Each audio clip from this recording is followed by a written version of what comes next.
He lasted just 11 days on the job. Anthony Scaramucci, who was hired by the president as communications director to help restore order to the West Wing. He's now been ordered out, pushed out. Anthony Scaramucci, who calls himself the Mooch, was there just this morning as a new chief of staff was sworn in.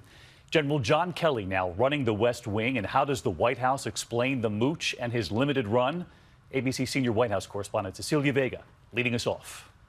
It was one of the fastest, crudest flameouts in West Wing history. Communications Director Anthony Scaramucci, known simply as the Mooch, forced out after just 11 days on the job. The new White House Chief of Staff, John Kelly, pushing for his departure. Scaramucci, a wealthy Wall Street financier, handpicked by the president and his family, cast himself from the start as a personal friend of the commander-in-chief. I love the president.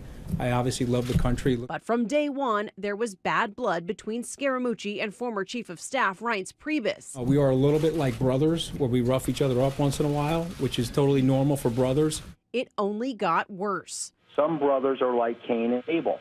Other brothers can fight with each other and get along. I don't know if this is repairable or not. That will be up to the president. But then Scaramucci redefined what it meant to go off message. The communications director calling up a reporter and launching into a tirade, calling Priebus a paranoid schizophrenic, threatening to fire essentially the entire White House communications team over leaks, saying they'll all be fired by me. And I fired one guy the other day. I have 3 to 4 people I'll fire tomorrow. He also tore into the president's chief strategist, Steve Bannon. I'm not Steve Bannon, he said, launching into an attack so profane we can't repeat it on television. He said, I'm not trying to build my own brand.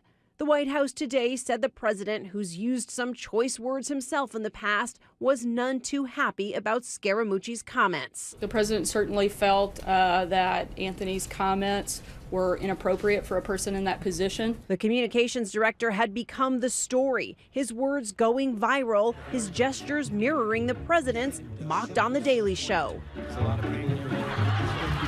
He's made a point of saying he reported only to the president. This morning, following the swearing in of the new chief of staff, Scaramucci was in the back of the room.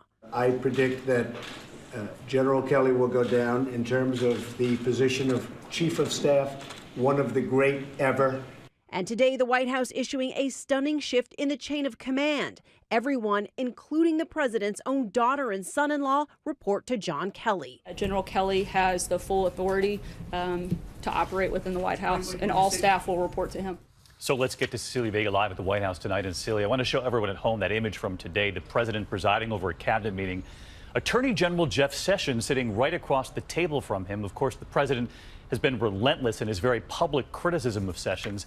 As you know, Cecilia, there had been talk of possibly moving Jeff Sessions from AG over to the Department of Homeland Security, where General Kelly has just left the post. You were there at the White House. They were pressed on this?